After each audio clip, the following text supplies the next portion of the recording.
Everyone, please stand up and let us pray. In the name of the Father, the Son, the Holy Spirit. Amen. Lord, guide us as we start our class and give us wisdom to understand all the topics we will about to tackle today. May we learn new knowledge and put the lessons in mind. In Jesus' name we pray. Amen. Father, the Son, the Holy Spirit. Amen. Good morning, class. Before you take your seat, let us have a little time to wake ourselves. All you need to do is face on your classmate or seatmate and hold their hands and say this. Huwag kang mapapagod at tutuparin pa natin ang pangarap natin sa buhay. In 2 times. Is that clear, class? Okay. In 3, 2, 1, go! After that, kindly pick up the pieces of trash and paper around you and arrange your chair properly. Be seated. Okay, let us check first the attendance. Class secretary, is there any absentees today? Very good, perfect attendance. Last meeting, I gave you an assignment, right? Kindly pass your assignments forward. Before we proceed to our next topic, let us have a short recap about what is our topic last time. What is our topic that we discussed last time? Yes, mister. Okay, thank you.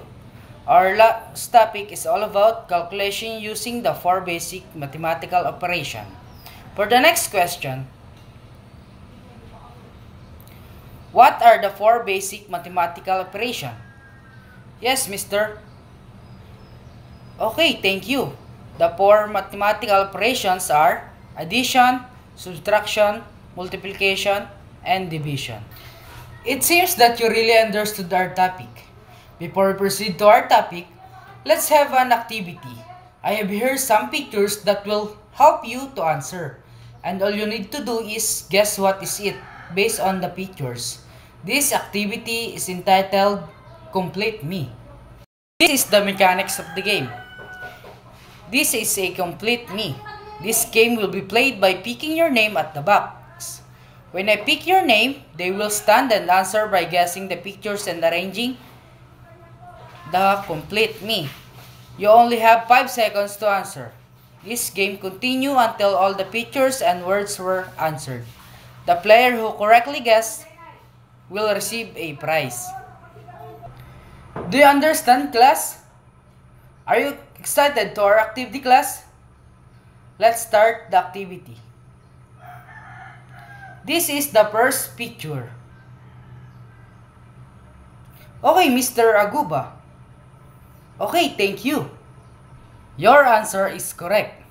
This is for the pictures number 2. Yes, Mr. De Los Reyes. Okay, thank you. And your answer is correct. Class, did you enjoy the activity? Good. If you have noticed, those words are related to our topic for today's. Our topic for today is all about employing the different techniques in checking accuracy of result. For you to be guided in our discussion, everybody kindly read the objectives. Objectives.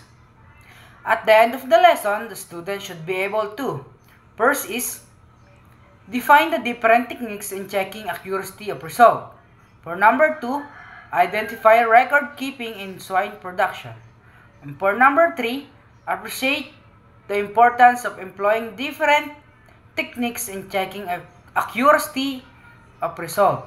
I hope these objectives will be attained by the end of the lesson. Is that clear, class? Okay, thank you. Before we proceed with our discussion, I have some questions for you, class. Do you have a piggery in your house? Okay, thank you. For the question number 2, what did you do for the cost of your swine, or do you record that you spent in raising your pigs? Yes, mister. Okay, thank you. And for the last question, Is it important to record the cause of raising of the swine? Yes, Mr. Balmes. Okay, thank you. Those questions and your answer are related to our lesson for today. To help you understand to our topic, we must know what is employing different techniques in checking accuracy of result. Altogether, kindly read. Okay, thank you. For the next is system identification. An animal identification instrument is an essential part of any record-keeping system. The ear notching, tattooing, and ear tagging are the most common identification systems. Another identification mechanism includes name, variation in color, ear shapes, but is just applicable for a small number of shows. This is the requirement.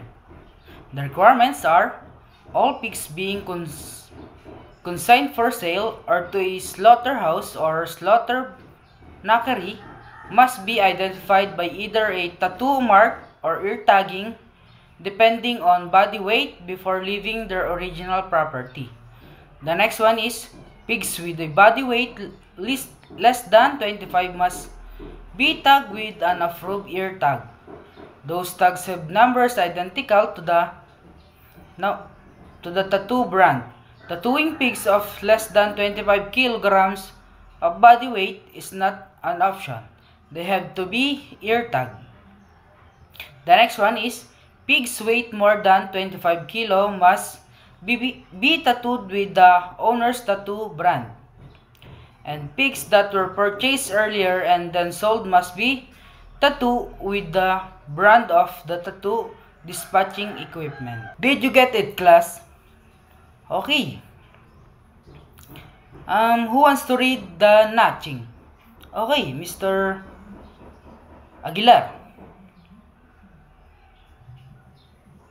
Okay, thank you, Mr. Aguilar. What does it mean to keep records? Good record keeping means noting down in a simple and clear manner all important details and events. It can also be used to provide a record information. For activities to come forward, use a notebook or exercise book to keep records. Set aside a few pages for every pig and few pages for what you are buying, selling, and other details should also be marked on the calendar so that any appropriate planning can begin well in advance, such as preparing the farrowing pen for sowing. Records make it easier for you to conduct day-to-day tasks for the pigs. When pigs are sick, the symptoms, treatment, and whether or not the pig has recovered by being noted. This will enhance your knowledge of how to properly handle your farm and animals. It also helps you to keep track of sales, costs, and revenues. These are the documents. Kindly read, class. Did you get it, class? Okay, thank you. And the next one is consideration to be taken during construction of record-keeping system. For the first one is registration should be as simple as possible. Records should be kept in a location where they are readily available. It would be limit the transition of information from one record sheet to another. The details includes in the documents varies with the type of procedures being performed. A swine operation involving an expensive enhancement program for breeding stocks would be involved more comprehensive individual pig records has done commercial operation. The individual records are the valuable in the selection of non-productive breeding stocks and substances and substitute animals. Kindly read the individual records, class.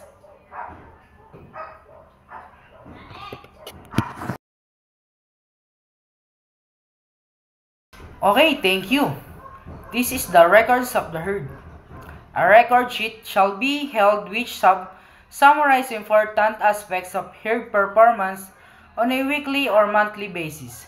The farmer shall be compared these records which are per indicator of the quality production with previous figures as well as with the targets has to be set for the production. Records of the herd will include the female service, classified as first breeders and repeat breeders. Farrowed litters, swine born alive and born dead, food consumed, total or rational herd, drying, sowing, or starter finisher, etc. Marketed pigs or added swine, information about sector, and advertising, age of at least one sample number and weight pigs. And the last is carcass index of marked pigs. The above data can be used to calculate the following parameter. First is average born litter size and weight. Average win litter size and weight. Win is in Tagalog is pagwawalay. And the next one is number of dead born pigs, death loss rate in each group, repeat breeding as a percentage of breeding total, and the last is food conversion ratio or the average daily gain. Did you get it, class? Is there any question or clarification? Since you don't have any question, I have a question for you to identify that you are listening on our discussion. The first question is, what did you learn on our lesson for today? Yes, Mr. Ramirez. Okay, thank you, Mr. Ramirez. That's right. The next question. Enumerate the 3 most common identification system. Yes, Mr. Alulod. Okay, thank you, Mr. Alulod. You are correct. And the last one is, why is it important to keep the record in swine production? Yes, Mr. Aguba. Okay, thank you, Mr. Aguba. You're right. Now that we are done in our discussion, I hope that all of you listen to our topic because we will proceed to our activity for today's. Okay, class, I will group you into 5. Group 1, the Group 2, the Group 3, the Group 4, and the Group 5. This is the direction. Kindly read it, class.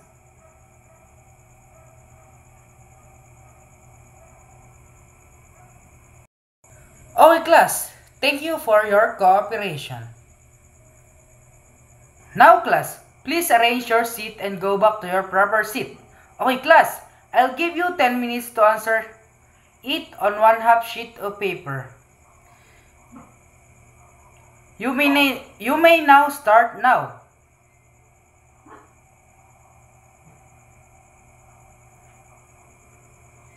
Are you done, class? Okay, pass your paper forward. And for your assignment, kindly get your notebook and write down your assignment. Everyone write your assignment in 1/2 sheet of paper and pass it on our next meeting.